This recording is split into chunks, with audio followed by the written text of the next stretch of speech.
Welcome to another Amazing Stories Unwrapped. Lately I've been thinking about what's important to get done. I have so many visions, goals, tasks to accomplish before life is over. In short, I'm a type A personality driven to accomplish things. But here's the problem. I bet you have it too. There are just too many interruptions that get in the way. Unexpected emergencies. Things that break down at the most inconvenient of times. People who need my help. God loves me, and everybody else has a wonderful plan for my life. I think you know what I mean. So what do you do when other people's needs get in the way of your goals and of your time schedule? Please allow me to unwrap an amazing story that I think might put things in perspective. I call it Decision at 2,900 feet. They spotted him just after sunrise, perched on a knife-edged ridge. He sat in the brutal cold, without jacket, gloves, or hat. Austin climber Lincoln Hall had been left for dead. American guide Dan Mazur and two paying clients plus a Sherpa guide were just hours from the summit of Mount Everest on May 26, 2006, when they spied Hall. The American had to react quickly. Would his team continue their ascent to the top, or would they help Hall? Mazur decided to help. Two other climbers passed them by on their way to the summit. When asked to help, those two pretended not to understand English. Mazur later discovered they spoke impeccable English. Even more astounding was the fact that the week before Hall's rescue, British climber David Sharp died 1,000 feet from the top, while dozens of other climbers passed by on their way to the summit, ignoring him. But Mazur's team lugged Lincoln Hall down to the bottom of the mountain, forfeiting their chance to go to the summit. Now, before we fault those who bypass Hall and Sharp, we should consider what it cost to get to the summit. The weather on Mount Everest is so brutal that there are only 2 windows a year for climbing, each about 10 days. Fewer than half the climbers succeed in their attempt. Some 280 have died trying. And climbing Mount Everest isn't cheap. It starts at about $45,000. Begins with an 8-day hike from Kathmandu to the 17,000-foot base camp. The entire expedition will take about 2 months. As they head from the base camp, climbers face soaring ice towers and crevasses so deep that you can only see darkness rather than the bottom. It is beautiful, otherworldly, and dangerous. One misstep can lead to death. Towering waves of ice, several stories high, crack and collapse.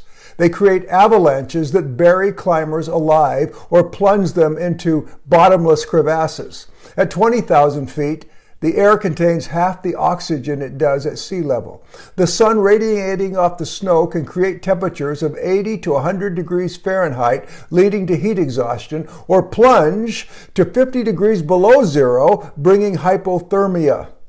At 22,000 feet, climbers must scale the Lotes face, a 3,600-foot high wall of ice. At this point, they are breathing bottled oxygen. Winds can blow at 170 miles an hour, a Category 5 hurricane. At 23,000 feet, they're beyond helicopter rescue. Above 25,000, they enter the death zone. Many suffer swelling of the brain and fluid in the lungs. It's a half hour from that camp to the summit. It will take about 8 to 12 hours. Oxygen is now 1/3 of what it is at sea level. If climbers make it up Hillary Step, they get a few moments on a summit about the size of a dining room table. Now they face the most lethal part of the trip, descending 29,000 feet down that monster with slowed reflexes that have been caused by exhaustion. More people die on the way down than up. So that when they chose to rescue Lincoln Hall, they forfeited their dreams tantalizingly close to the summit. It was an amazing act of mercy. I think that showing mercy is often messy and never easy. It cost God's Son everything, and it will cost us too. Even if we're 29,000 feet up, we need to remember this. Every breath that we take is a gift of God's mercy. And Jesus said, "Blessed are those who are merciful, for they will find mercy." So what do we do when other people's needs get in our way? That was the question that was asked by Tom Mazur and his team. What do we do when we've invested all of that effort, when we're only 1,000 feet from the summit? What do we do when we paid $100,000 to take this trip? We faced death at every step. All of our life we've dreamed of standing on Mount Everest, on the summit. What do we do when we see a man dying? Will we stop? Most people didn't stop. 2 people came by and said they didn't understand English. The week before, several climbers passed by a dying Englishman, and they didn't stop. And so that's the question for every one of us. What do we do when we have important things to do, things that we think are critical and vital, and somebody interrupts with a need? Well, I want to just remind you of these things that motivate me in my life. First of all, I need to understand not what's important to me, but what's important to God. Every day I pray as I start my day, "Lord, this is your time. It belongs to you. What would you have me do?" David prayed constantly, "Lord, show my heart. Show if there's any wicked way in me. Show me if I'm thinking your way or I'm thinking my way. Show me, Lord." And so every day I would suggest that you pray. You pray, "Lord, show me what I should do in each situation." And when each situation comes up, pause. You don't have to get on your knees and do some churchy prayer. Just pause and quietly ask the Lord, "What would you have me do?" You might be surprised. God may have plans that are different than your plans. I know this, God doesn't have my day timer. He doesn't even care about my day timer. God is God. That's one of the job descriptions of being God. You get to decide for other people how they should use their time. The other thing I always want to remember too is that God loves mercy. And really it doesn't matter where I end up today. What matters is what I will say to him when I face him one day. So I always want to think not the temporary or the near issue, but I want to think eternally. What ultimately will I say on that last day when I stand before him and give an account of how I used today? And then I want to also remember this, what God says real, true religion is.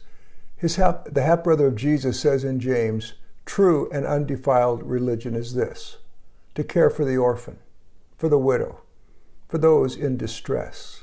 It was Peter who put it another way. He said this: love covers a multitude of sins. I may not get where I want to go. I may not accomplish what other people want me to accomplish. But if I love people along the way, that will cover all of those failed attempts. I may not get to Mount Everest. I may go back and say to all those who had been praying for me, cheering for me, I didn't make it to the top. But I did something more important than even Edmund Hillary did when he was the first one to reach the top of Mount Everest. I saved a man's life. I gave a man back to his wife and his children, and that's far more significant. So today, as you live your life, think of what's really important. Jesus said, blessed are the merciful, for they will find mercy. Always remember this: people are more important than anything you want to accomplish in your life.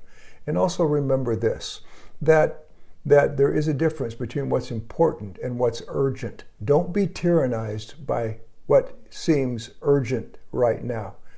And then remember again that in the long run, what you do for others is so much more important maybe than even realizing those artificial goals you set before you. The world will not long remember what you did, but those you helped will long remember that you stopped and put your arm around them, that you gave a cup of water to a thirsty person, a bit of food to a hungry person, you dressed a naked person. You visited somebody in prison.